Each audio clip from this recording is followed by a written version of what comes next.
Hello guys, welcome back to our channel Gaming Basics. In today's video, I will be teaching you guys how to play Xbox games on your MetaQuest 3. So at first, just take out this navigation bar pressing the Meta button on your controller. And as the navigation bar is out, just go to the store.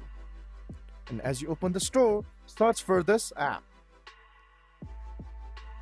And as you search it, you can see this app, Xbox Cloud Gaming Beta. And all you have to do is just download this app. And after you download it, open it. And as you open it, you can either play with the controller, or if you don't want to, just click on Not Now. And go in right here and sign in your Xbox account and enjoy the game.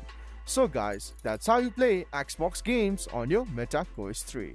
If you find our video helpful, please leave a like and please do not forget to subscribe our channel. Also hit the bell icon to get updates with our latest videos and drop a comment for reviews and more content like this. I will see you guys again in our next video.